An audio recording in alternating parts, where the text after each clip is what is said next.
નમસ્કાર વિદ્યાર્થી મિત્રો, છેલ્લા લેક્ચરમાં આપણે ઇલેક્ટ્રોન પ્રાપ્તિ એન્થાલ્પીની વાત કરી જે તમને ખ્યાલ આવ્યો છે હું આશા રાખીશ. બહુ કઈ એવી રોકેટ સાયન્સ વાળી વસ્તુ નથી કે જે નો ખ્યાલ આવી. ખાસ એ વખતે સમજી અને વિચારીને જે છે વાંચી લેજો. ઇલેક્ટ્રોન પ્રાપ્તિ એન્થાલ્પીને આયનીકરણ એન્થાલ્પીને આ બે વસ્તુ એવી છે ને કે જે તમને ઇનઓર્ગેનિક કેમિસ્ટ્રીમાં ઠેકો ઠેક ઉડી જાય છે કામ લાગશે.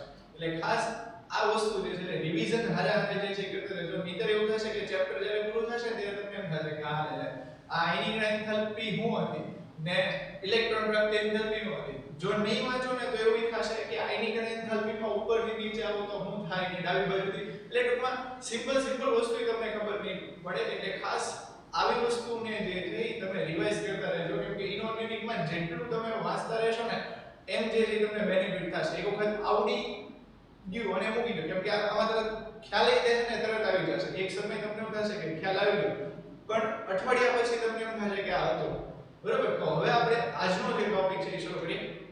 પરમાણુય ત્રિજ્યા, આયનીકરણ એન્થાલ્પી અને ઇલેક્ટ્રોન પ્રાપ્તિ એન્થાલ્પી આ જે મૂળભૂત ગુણધર્મો હતા આવર્ત કોષ્ટકના તત્વોના એની ચર્ચા કરી. હવે જે આપણે ચર્ચા કરવાની છે એ છે વિદ્યુત ઋણતા.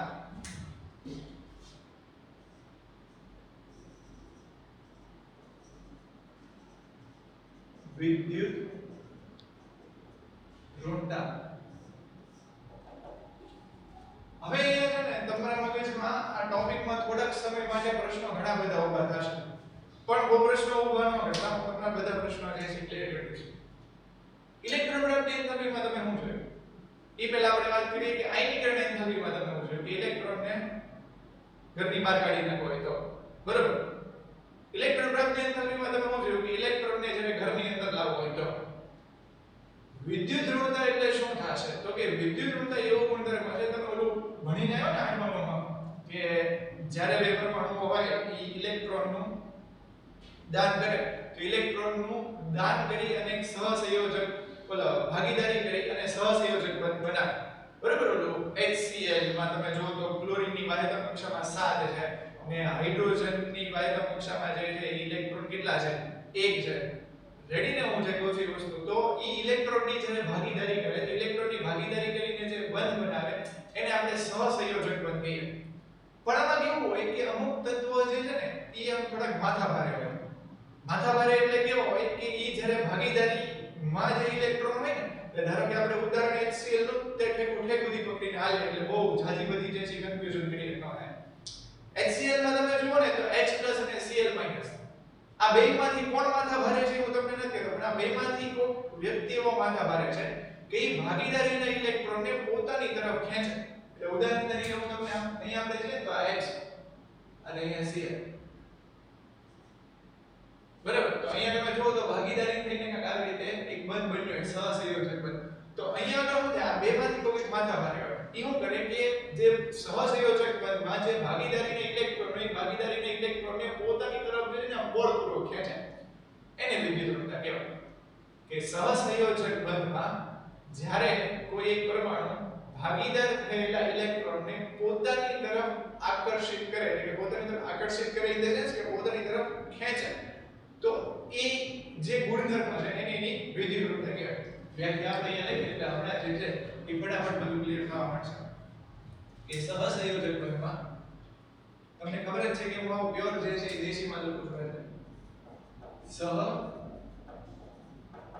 સહસંયોજક બંધમાં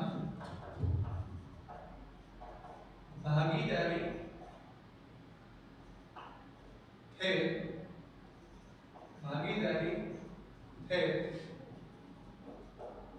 ઇલેક્ટ્રોનને જ્યારે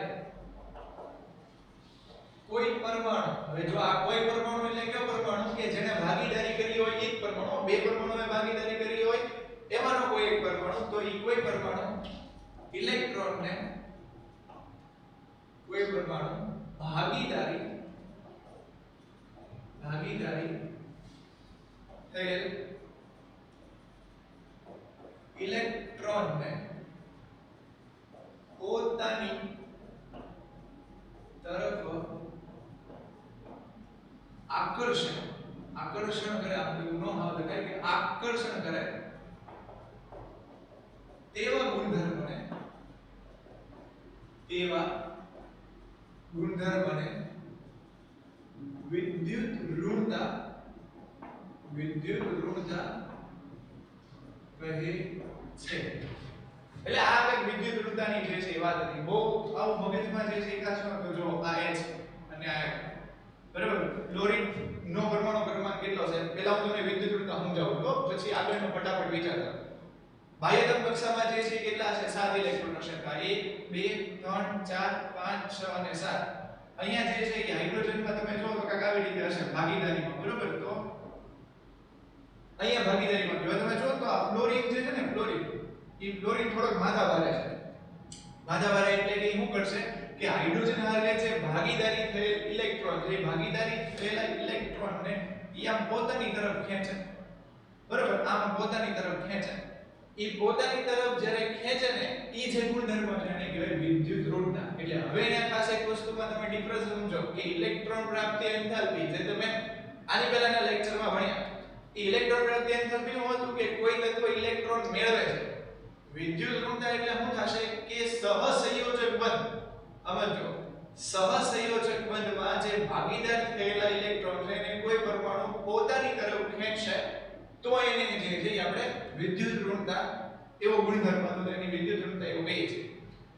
હવે અહીંયા પ્રોબ્લેમ એવો થાય કે આમાં તરત પ્રશ્નો ઊભા થવા માંડે કે જેમાં આપણે આયનીકરણ એન્થાલ્પીનું મૂલ્ય નક્કી કરતા હતા કે પ્રથમ કરતા દ્વિતીયની વધારે અને એમાં છોટી પડતી એન્થાલ્પીનું મૂલ્ય ફલાણું કાગળ.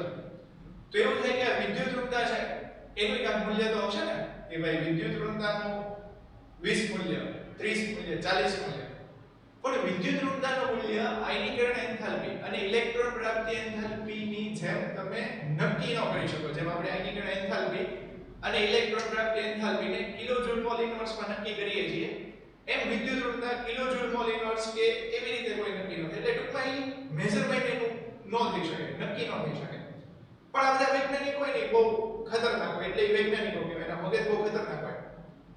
પાઉલિંગ નામના એક વૈજ્ઞાનિક હતા ને, જે છે ઈ વિદ્યુત ઋણતાના માપક્રમ માટેની જે છે એક આખું સૂત્ર નક્કી કર્યું એની મુજબ કે જો તમારે કોઈ તત્વની વિદ્યુત ઋણતા કરવી તો પડે ને નક્કી, કેમ કે આ વિદ્યુત ઋણતા કેમ ઉપયોગી છે ને ઈ તમને હમણાં આગળ ભણશો ને એટલે ખ્યાલ આવશે કે વિદ્યુત ઋણતા ઉપરથી આપણે નક્કી કરીએ કે કોઈ ધાતુ છે એ ધાતુનો ગુણધર્મ કેવો છે, અથવા તો એની વચ્ચેનો જે બંધ છે એ બંધ કેવો છે. તમે બંધના પ્રકાર કદાચ જોયા હોય કે ન જોયા હોય, હું કહી દઉં કે સહસંયોજક બંધ આવે, પછી આયનીય બંધ આવે. એ બધી જે છે એની ઉપર આ વિદ્યુત ઋણતાની ઉપરથી એ બધી વસ્તુ નક્કી થાય. એટલે અહીંયા મેં તમે જોયું તો કે જે પાઉલિંગ નામના જે મહાન વૈજ્ઞાનિક હતા એણે જે વિદ્યુત ઋણતા હતું એને નક્કી કરવા માટે ની જે છે આખી વાર્તા કરી. હવે અહીંયા તમે જુઓ ને વિદ્યુત ઋણતાને કાંઈક આવી રીતે દર્શાવે.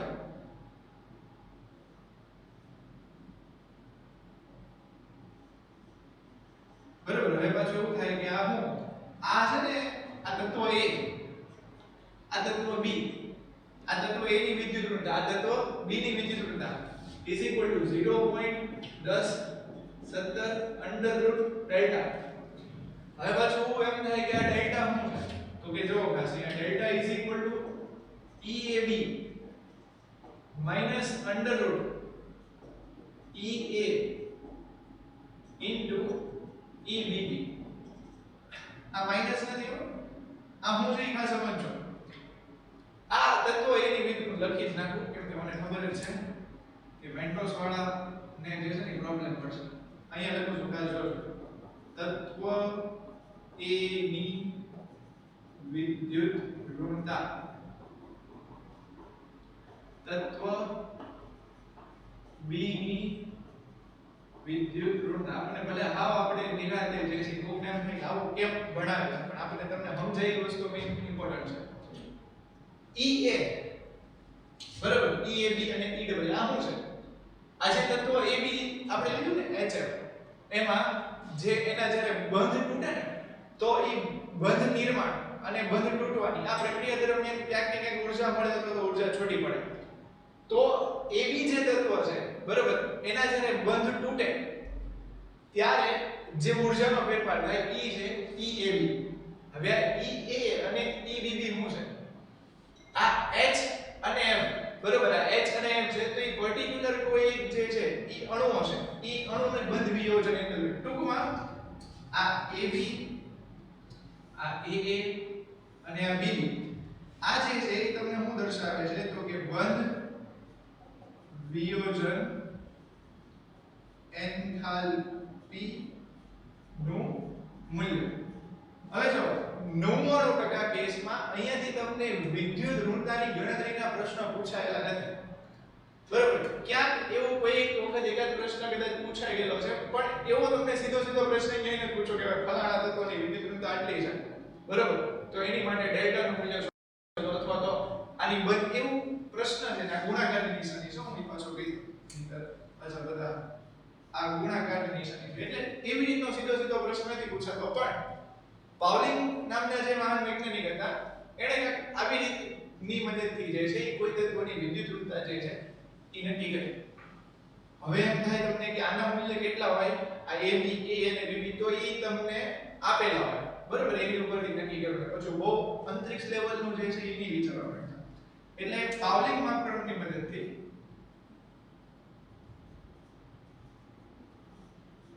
પાઉલિંગ માપદંડની મદદથી કોઈ તત્વની વિદ્યુત ઋણતા નક્કી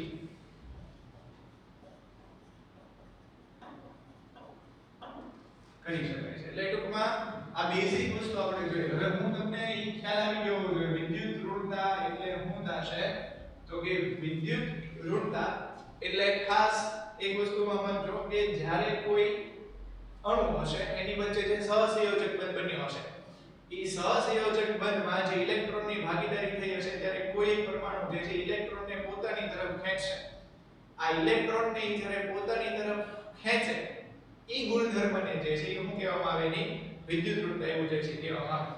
હવે આપણે આગળ જે છે જોઈએ કે વિદ્યુત ઋણતા જે છે ને એ કોની ઉપર જે છે મુખ્ય આધાર રાખે. એટલે આપણે એવી વાત કરી કે ભાઈ પાઉલિંગ ભાઈએ વિદ્યુત ઋણતાના માપન માટેના જે છે નિયમો નક્કી કર્યા, પણ વિદ્યુત ઋણતા ને અસર કરતા મુખ્ય જે છે પરિબળો કયા છે, જેમાં આપણે ઇલેક્ટ્રોન પ્રાપ્તિ એન્થાલ્પી અને આયનિક એન્થાલ્પીમાં જોયું.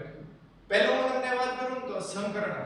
હું આજે બોલ્યો ને એમાં તમને તરત એવું થશે કે આ હું વળી આવશે ધીમે ધીમે. અને પછીનું જે ચેપ્ટર છે રાસાયણિક બંધન અને આણ્વીય રચના, તો એમાં તમને ખબર પડશે કે સંકરણ એટલે સંકરણ ઉપરથી જે છે એ આપણે વિદ્યુત ઋણતા જે છે નક્કી કરીએ છીએ.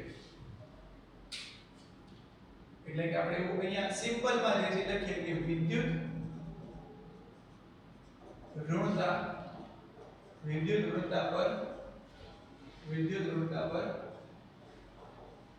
અસર કરતા પરિબળ. વિદ્યુત ઋણતા પર અસર કરતા પરિબળ એમાં ખાસ તમે જુઓ તો પહેલું આપણે લઈએ કે ધાતુ પરમાણુનું સંકરણ. થોડી સંજ્ઞા બદલી નાખીએ. ધાતુ પરમાણુ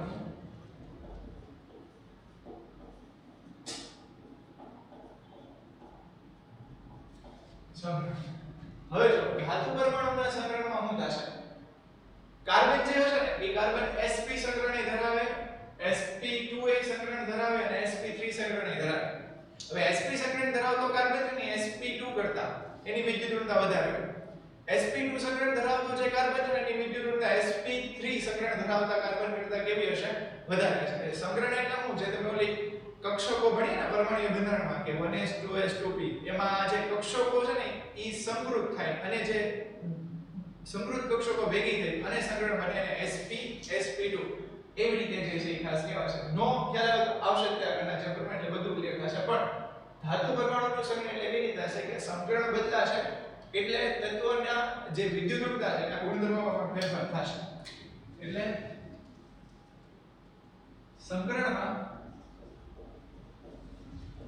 સંકરણ બદલાતા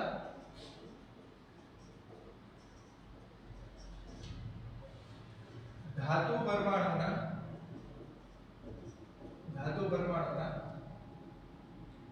પરમાણુની વિદ્યુત ઋણતામાં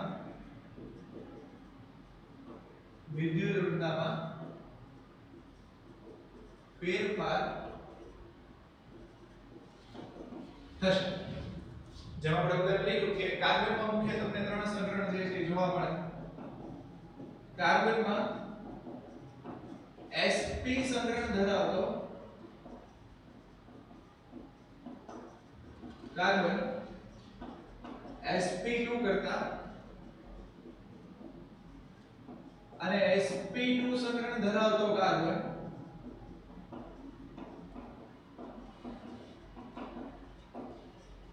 sp3 કરતા વધુ વિદ્યુત ઋણતા ધરાવશે. વધુ વિદ્યુત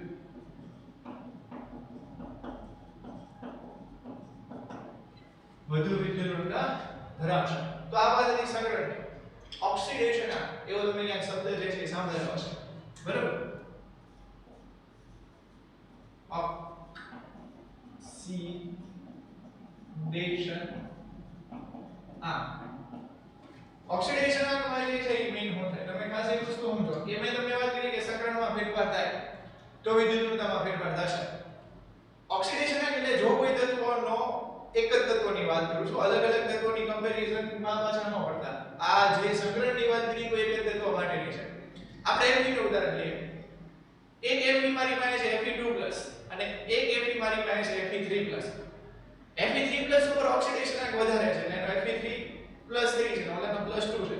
તો જેમ ઓક્સિડેશન આંક વધારે હશે ને એની વિદ્યુત ઋણતાનું મૂલ્ય તે તમને કેવું જોવા મળશે? વધારે જોવા મળશે. એટલે ખાસ અહીંયા તમે જો તો જેમ ઓક્સિડેશન જો હવે તમને એમ થાય કે આ તો આ બધું ઝીણું ઝીણું છે, બરાબર ને? એમ થાય કે આવું બધું હું યાદ રાખવાનું, પણ જ્યારે તમે આમ આગળ વધશો ને જેમ આગળ એટલે કે 11મા ધોરણમાં તમે SPD ને જેમ તમે MCQ હારા MCQ જે છે સોલ્વ કરશો, ચીલાચાલુ MCQ જે છે જે નીટ જી માં પૂછાયેલા છે, ન્યા જ્યારે તમે રિઝલ્ટ ટાઈપના ક્વેશ્ચન કે કોઈ એવો કન્સેપ્ટ આગળ તમારે એવો MCQ આવશે કે પદાર્થ A ની પદાર્થ B હારે પ્રક્રિયા થાય તો મળતો પદાર્થ C એનો ગુણધર્મ આવો છે, તો પદાર્થ A ને B શોધો. તો એવી બધા સમયે આ બધા ઝીણી વસ્તુ જે છે ને ખાસ કામ લાગશે.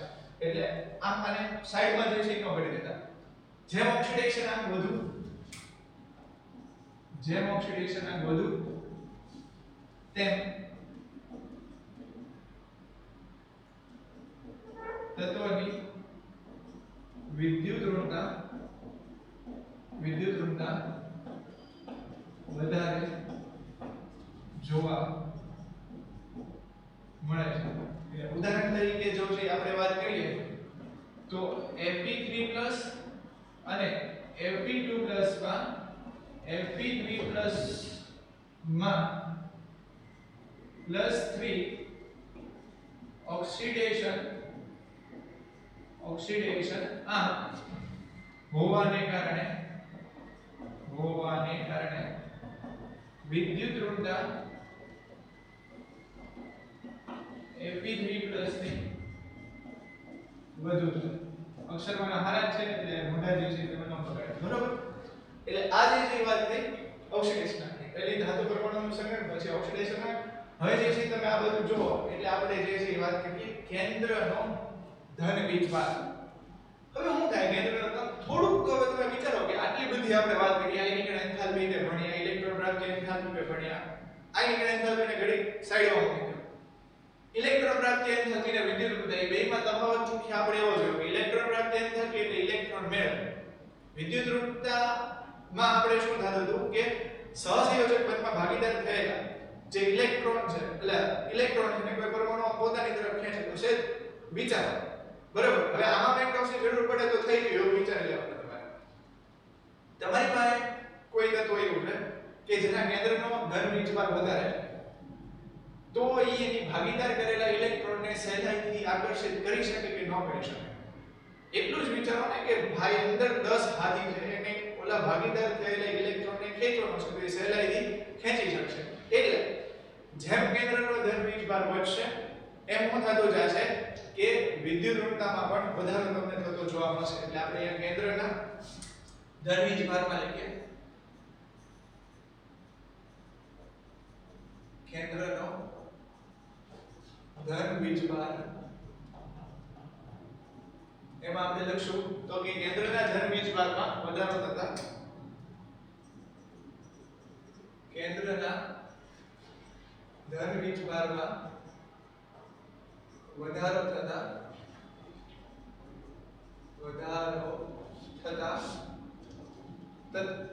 તત્વની વિદ્યુત ઋણતા નું મૂલ્ય વધે છે બરોબર તો આ કેન્દ્ર ધન એટલે મુખ્ય આપણે ત્રણ પરિબળોની જે છે ચર્ચા કરી વિદ્યુત ઋણતાને રિલેટેડમાં હવે પહેલા તમે અહીંયા વિચારો હવે મેઈન વાત આવે આવર્ત અને સમૂહની બરોબર આવર્ત અને સમૂહ તો પકડવા જ પડે તો જ આપણને ખબર પડે કે વિદ્યુત ઋણતામાં શું ફેરફાર થાય છે આવર્ત અને સમૂહમાં શું ફેરફાર થાય છે સિમ્પલ લાઈનમાં જે છે ખાસ વિચારો મેં અહીંયા તમને કહી દીધું કે કેન્દ્રનો ધન વીજભાર વધે વિદ્યુત ઋણતાના મૂલ્યમાં વધારો થાય ધોળવા માટે આવર્તમાં ડાબીથી જમણી બાજુ શું થશે તો કે વિદ્યુત ઋણતામાં વધારો થશે એટલે કે એક રીઝન તમે ખાસ અહીંયા જુઓ કે જ્યારે તમે આવર્તમાં ડાબી બાજુથી જમણી બાજુ જશો એમ વિદ્યુત ઋણતામાં વધારો થશે હવે વિચારો ઉપરથી નીચે પડો હવે આમાં બધું વિચારો પડે ભૂલી ન ગયા હોય તો યાદ દેજો ઓલી સીડી અસર અથવા તો સ્ક્રીનિંગ અસર બે એક જ નામ છે બરોબર એ સ્ક્રીનિંગ અસર જે છે એ નીચે તમે જેમ જાઓ ને બધે કેમ કે ઓલી નવી જે કક્ષક છે ને એ દાખલ થતી જાય એ નવી કક્ષક દાખલ થતી જાય એટલે ઈ ઓલાને જે છે બાહ્ય કક્ષકમાં રહેલા જે ઇલેક્ટ્રોડ લેન્થાઇનોઇડ સંકોચન યાદ આવે છે બધું ઈસવીસન પૂર્વે આપણે બધું ભણેલા હતા કે લેન્થાઇનોઇડ સંકોચન જે છે કોને કહેવાય તો નીચે જતા સ્ક્રીનિંગ અસર વધે છે તો સ્ક્રીનિંગ અસર વધશે તો શું થાય પહેલી જ વસ્તુ તમે વિચારો કે સ્ક્રીનિંગ અસર વધતો તો ઇલેક્ટ્રોન દૂર નહોતો થતો તો હવે તો આની અંદર ખેંચવાનો છે સ્ક્રીનિંગ અસર વધવાને કારણે જે છે એ સહેલાઈથી ઇલેક્ટ્રોન જે છે આકર્ષી નહીં શકે એટલે બે વસ્તુ થશે આવર્તમાં વધશે શું વિદ્યુત ઋણતા અને સમૂહમાં જે છે એ શું થઈ જશે ઘટાડો થશે કેમ તો કે સ્ક્રીનિંગ અસરમાં થતા વધારાને કારણે લખી જ નાખ્યા આપણે એટલે ગજની થવાની કોઈ તમારી પરિસ્થિતિ ઊભી ન થાય બરાબર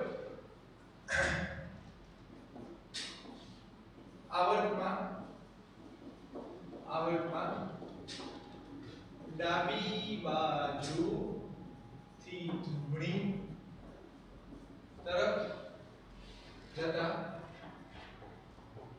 કેન્દ્રના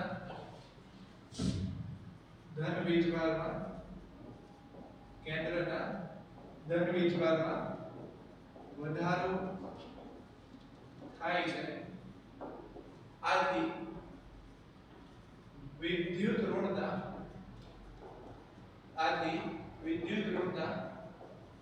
વધે છે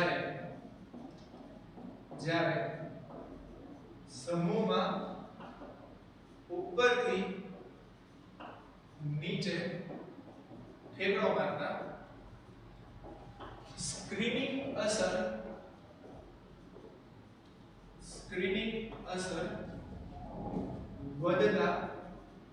વધતા વિદ્યુત ઋણતા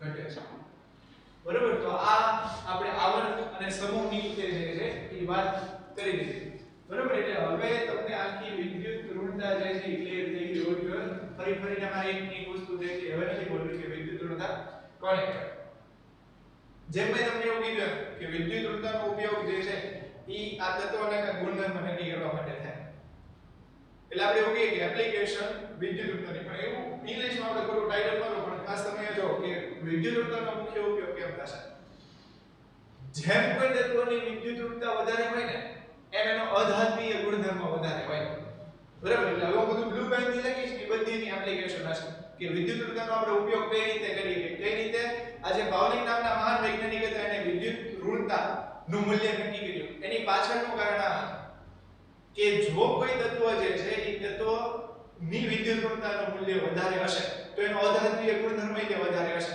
અને જો કોઈ તત્વની વિદ્યુત ઋણતાનું મૂલ્ય ઓછું હોય તો એનો ધાત્મીય ગુણધર્મ છે તો સ્વાભાવિક જ છે મેં તમને કીધું એટલે ખ્યાલ આવી જાય આખું આવર્ત કોષ્ટક તમે પકડી લો હાથમાં નહીં આમ ખાલી વિચારો કે આખું જે આવર્ત કોષ્ટક છે એ આખા આવર્ત કોષ્ટકમાં ફ્લોરિન જે છે ને એ ફ્લોરિનની વિદ્યુત ઋણતાનું મૂલ્ય વધારે છે આ વસ્તુ તમારે મગજમાં ઠેકો ઠેક સુધી 2 વર્ષ સુધી મગજમાં રહેવી જોઈએ કાંઈ યાદ ન રહે તો વિદ્યુત ઋણતા શું છે એ ખબર ન હોય તો એટલી તો ખબર હોવી જોઈએ કે સમગ્ર આવર્ત કોષ્ટકમાં ફ્લોરિનની વિદ્યુત ઋણતાનું મૂલ્ય વધારે છે એટલે ફ્લોરિન એ અધાત્મીય ગુણધર્મ ધરાવે છે એ તમને બધાને ખબર છે જ્યારે આપણે અધાત્મીય અને ધાત્વીય ગુણધર્મની વાત કરી હતી ત્યારે એવી જ રીતે તમે જો તો કેલ્શિયમ એની વિદ્યુત ઋણતાનું મૂલ્ય બહુ એક્ઝેક્ટ મને યાદ નથી પણ 0.7 જેવું કેલ્શિયમની વિદ્યુત ઋણતાનું મૂલ્ય છે તો એ કેલ્શિયમ એ ધાત્વીય ગુણધર્મ ધરાવે છે એટલે આ રીતે તમે ધાત્વીય અને અધાત્વીય ગુણધર્મ નક્કી કરી શકો એટલે અહીંયા ખાસ એપ્લિકેશનમાં આપણે પહેલો જે છે ને એ પહેલો પોઈન્ટ લખીએ તો જે છે કાકા આવી રીતના થશે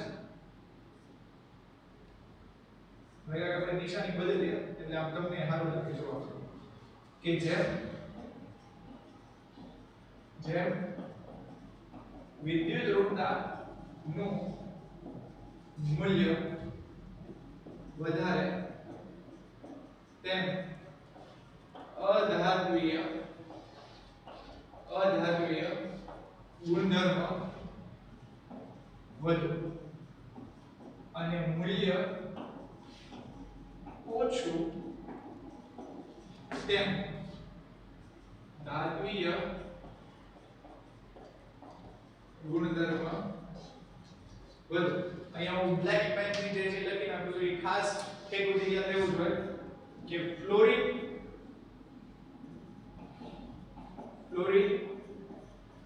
સમગ્ર આવર્ત કોષ્ટકમાં સૌથી વધુ વિદ્યુત ઋણતા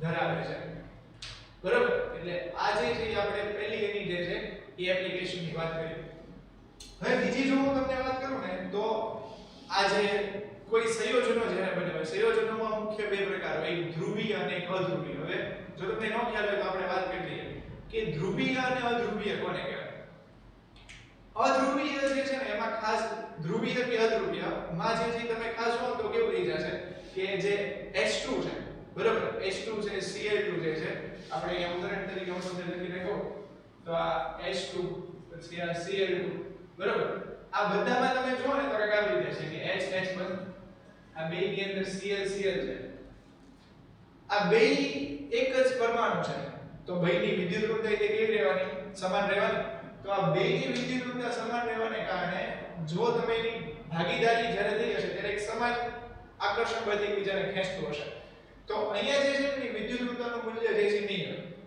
હોય પણ ધારો કે અહીંયા આવી રીતે હોય કે આપણે એવું લઈ લઈએ HCl બરાબર તો HCl માં તમે ખાસ જો કે બેની વિદ્યુત ઋણતામાં કાંઈક ફેરફાર હશે જેમ કે H અને Cl એ બેની વિદ્યુત ઋણતા ઓછી હશે હવે આનો ખાસ ઉપયોગ ક્યાં થાય અહીંયા તમે HCl જે છે ને મેં બનાવી નાખ્યું એટલે કે મારી પાસે સંયોજક છે ભાગીદારી કરીને એક સહસંયોજક બનથી મેં HCl એવું સંયોજક બનાવ્યું એટલે એ એક બન્યું અંદરોઅંદરી લોકો ઇલેક્ટ્રોનની ભાગીદારી કરીને મારે નક્કી કરવું છે કે કોઈ આ જે સંયોજન છે એની વચ્ચેનો બંધ કેવો છે એની વચ્ચેનો બંધ આયનીય છે કે સહસંયોજક છે તો ખાસ એક વસ્તુ ધ્યાન રાખજો કે જ્યારે કોઈ તત્વ હશે બરાબર એ તત્વની વિદ્યુત ઋણતા એટલે કે જ્યારે કોઈ એક સંયોજન છે એ સંયોજન આખું જે બનેલું હશે એ સંયોજનમાં જે બે પરમાણુઓ હશે એ પરમાણુની વિદ્યુત ઋણતાનો જો તફાવત 1.9 હશે તો એ 50% આયનીય ગુણધર્મ ધરાવતો હશે અને 50% સહસંયોજક ગુણધર્મ ધરાવતો હશે પણ જો 1.9 કરતા એનો તફાવત જે છે વધે તો એના ગુણધર્મોમાં ફેરફાર થશે એટલે કે તમને સહસંયોજક જે છે એ તમને જોવા મળશે એટલે ખાસ એક વસ્તુ જે છે અહીંયા ધ્યાન રાખજો કે આ જે વિદ્યુત ઋણતાના તફાવત છે એ વિદ્યુત ઋણતાના તફાવત ઉપરથી જે છે અહીંયા તમે નક્કી કરી શકશો કે કોઈ તત્વ જે છે એ આયનીય છે કે કેવું છે સહસંયોજક છે તો અહીંયા હું ખાસ એક બીજી રીતે એ લાઈન લખી નાખું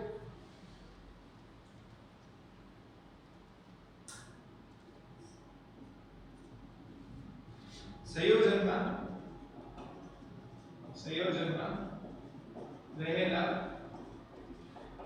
પરમાણુની વિદ્યુત ઋણતાના તફાવત પરથી તેના બંધનો પ્રકાર નક્કી કરી શકાય છે.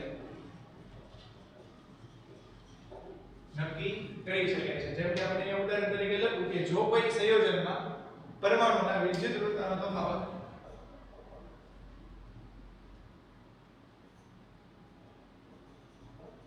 વિદ્યુત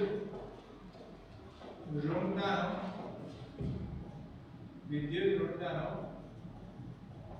તફાવત 1.9